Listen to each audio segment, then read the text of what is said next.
Well, hi again, everybody, and welcome to another episode of 100 Yards of Football. This is our draft prospect show, along with Vincent Turner and our producer and engineer Logan Landers. I'm Harper LaBelle, and today we're going to talk about a guy who really is a difference maker. At least he was for me. Knew a little bit about him before that Peach Bowl game. You know, we get the NFL, or excuse me, the NCAA playoff, and the first year of that, and Arizona State gets a bye for the first round. But my goodness, what an influence that number 4.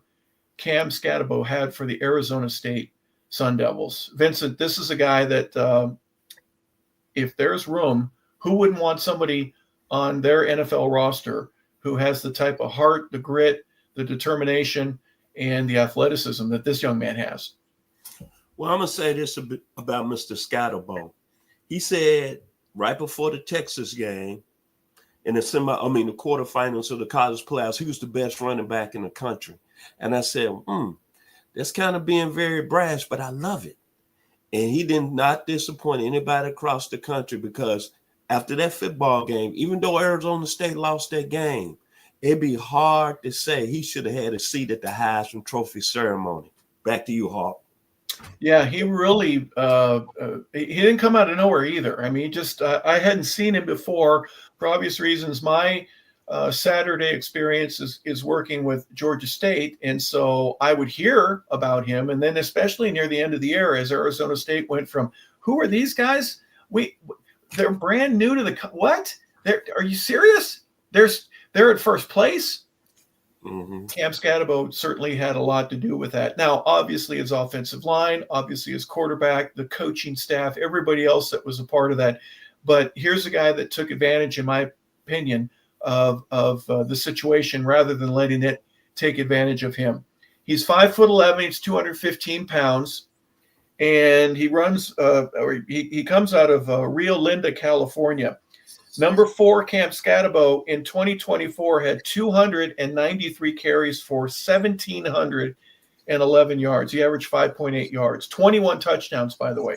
As a receiver, he had 45 receptions, 605 yards. He averaged 13.4 yards per catch and 3 touchdowns. That, to me, speaks volumes, because most of the catches that you get as a running back are 5 yards over the middle. You stop, you show your numbers to the quarterback, and you get tackled, and hopefully you fall forward for 6 or 7. Or you're running out into the flat.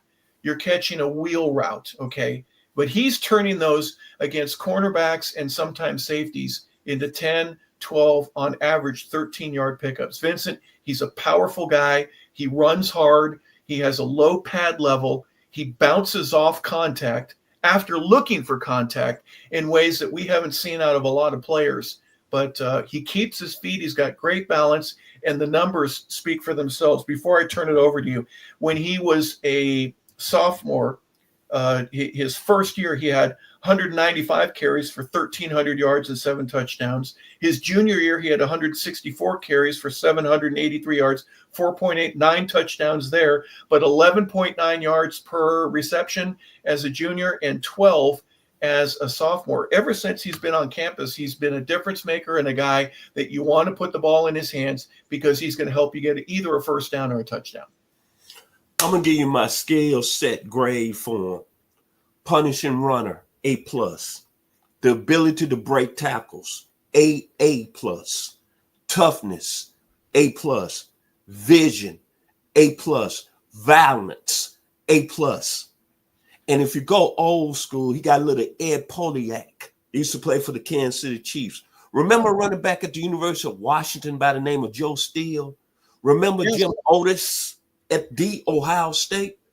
And remember the Minnesota Vikings had 2 running backs that just kept pounding in the late 60s on the Super Bowl team, Dave Osborne and Bill Brown. And then Bobby Carpenter, the linebacker that played at Ohio State, his father, Rob Carpenter, was a very good running back with the New York Giants. But all I got to say is this. Let me put some stats to you of what happened this year for Mr. Cam Skattebo. Mississippi State, 33 carries, 262 yards. Against Kansas, 25 carries for 182 yards. Against Arizona, 21 carries for 177 yards. In the Big 12 championship game, Iowa State, 16 carries for 170. And even myself, I was still saying, well, I was doubting him a little bit because maybe he played at Arizona State, but then I was saying maybe he's of a different, I want to say, specialty, if you know what I'm saying. But when he finished the Peach Bowl, he put 143 on Texas, running the football, and then he put 99 yards receiving, and he had that big reception that you just told us about his skill set there. I said, you know what? That young man, in my mind, and went from maybe being disrespected to respected and maybe being a high NFL draft choice. This gentleman right here is a very good football player who's paid the price, and I got a lot of respect for him. And I'm looking at how he's going to perform at the combine, because coming out of the combine, if he's able to run a 4.5, I would really say, hey, you know what? If I need a running back, and I know they're talking about Ashton Gente being the only first-round running back this year in the 2025 NFL draft, and I'm drafting at the lower half, I'm the Eagles. And who needs a running back, Hawk? The Kansas City Chiefs. How would he fit in with Patrick Mahomes and the Chiefs right now? Back to you, Hawk. Yeah, if he's available at a first-round slot, be very interesting how that works. I don't know if he's a steal in the third or whether or not he is already gone by early in the second. I'm not sure exactly how that's going to work out, but there are a couple things that he did in the game against Texas that you mentioned. It was that first game. They had a week off, bye week, so to speak, and Texas had played. But Clemson, they had played Clemson. Right. They had one gun under their belt. But the first half, if I remember correctly, kind of, Arizona State was in it, but they weren't in it, if you know what I mean. Yes. And I remember it was Taylor McGregor who was working the game. I know Taylor, and she said, the announcers, who were great, don't get me wrong, let's go down to Taylor. She's got an update for us. Yeah, it looks like Cam is not feeling very good. He's been throwing up over there in a big old trash can in a bucket. And you could tell that there was something wrong. He'd go one or two plays, and he'd come out of the game. And in the second half, he kind of took it over. He ran the ball well. He caught the ball well. He threw a touchdown pass to get Arizona State right where they needed to be. Yeah. Could you ask for anything more out of a guy to give everything that he had? He literally had given his – I don't know if he had food poisoning or what. Maybe he got hit in the stomach, and there was a reaction to it. It reminded me of when Michael Jordan had 103 fever, and he's playing in the finals against the Utah Jazz. And Michael just kind of relaxed. He didn't look like he had any energy, but he wasn't lethargic, don't get me wrong. And your body kind of shuts down when you're at that temperature. It just, you go in survival mode. You can't help it. So you don't think about all this other stuff. You just react. And he made free throws. Michael did. He made three-pointers. He was boxing out. He was doing everything he needed to. He was exhausted, don't get me wrong. But he was in a different mindset. It appeared to me that Cam Skattebo was like kind of in that mindset. His body's going, wait a second, things aren't right here. Just relax and play. And he did. And he bounced off people and he gained yards. You said he had 148, I believe. And he just played well. And if I'm a general manager of an NFL team, and if you were watching that game, folks, you have to admit, man, that's a kid that's given me everything that you could possibly imagine him giving.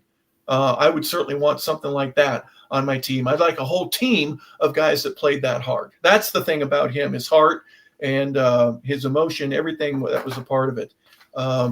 One of his weaknesses, you're right, that breakaway speed. If he runs a 4.5, that's certainly going to have some influence, don't you think, Vincent? Because that's his explosive speed, or being able to be caught by a linebacker or a safety and turning a huge play, a touchdown, into just a big gain.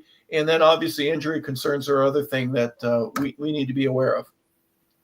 When you look at him going to be performing at the combine, and like I said, I'm going to be looking at his speed. He runs a 4.5. That can be in terms of the money scale. He could go from maybe $2 million to at least about $8 million. That's how much is laying on the line. And I wouldn't doubt him because of the type of football player he is. You brought up some good points, Hawk. The first half against Texas, he wasn't feeling well. But let's be honest, he willed his team against Texas. And if it wouldn't been from some great plays by the University of Texas and Quinn Ewers as their quarterback, We've been talking about Arizona State moving on to the next round. I came away so much impressed of his performance in that Peach Bowl. That's why he was the Peach Bowl MVP on the losing team. This gentleman proved to me and to the nation he's a very special football player. Remember, the day before when they had all the players and they were talking to him, he said, hey, he didn't bite an eye. I'm the best running back in the country. And I might be the best football player in the country. And I said, man, that's really talking arrogant, but it's talking with a lot of balls. Excuse me. And he bagged it up 100% in the Peach Bowl. And he proved to you he should have been up there at the Heisman Trophy ceremony. Back to you, Hawk. Yeah, had a great game and willed his team on. Played his heart out and as good as he possibly could in a losing effort. But there'll be no doubt that sometime 20 years from now, he'll be voted into the Peach Bowl Hall of Fame for his effort, everything that he was able to do to make Arizona State competitive that day. There are some things that, that he has in his arsenal. He's a downhill runner. I mean, he plants his foot if he's running to the outside, and then he gets up the field. He's not going to do it as fast, but boy, you don't want to be in his way. And after a while, it hurts. You're going to have some defensive backs and cornerbacks, especially, not wanting to hit you quite as hard. They're going to want to go low. You jump over them. Now you gain an extra 5 yards. But he'll work on his strength. He'll work on his speed. He has great vision, as you mentioned, Vincent. So he catches the ball really well out of the backfield. He's a terrific alternate. If the play breaks down, to get the ball in his hands and see what can happen. Turn a 2-yard loss into a 7 or 8 yard gain, or even bigger than that. So a lot of things that general managers and offensive coordinators can use to enhance their offense when a guy like Cam Skattebo is on their roster. Final thoughts, Vincent? This is a very excellent football player, comes out of Arizona State University, came away very impressed. I would not be surprised if he doesn't be a productive player at the next level in the National Football League. Very excellent football player, and you get excited when you see these players going to the National Football League, because one thing that you said you love about players, Harper, is that he's going to give you effort. He's going to be impactful. And I feel that feeling for Mr. Cam Skattebo. Back to you, Harp. Yeah, I'm in complete agreement. I think that he'll make somebody's roster a heck of a lot better. It may not be the easiest journey he's ever taken, but once he makes that roster, once he's on that team on that first game day in the season opener, it's time to go to work. And so we wish him well. So for Logan Landers, our producer and engineer, for Vincent Turner, our founder and co-host here today, I'm Harper Llewellyn. And today we're looking at draft prospects. The running back out of Arizona State University, the Sun Devil, Cam Skattebo. We wish him well in his efforts now to get ready for the National Football League draft. So for Vincent, for Logan, and myself, we want to say thank you for tuning in to 100 Yards of Football. We hope you have a fantastic day, everybody.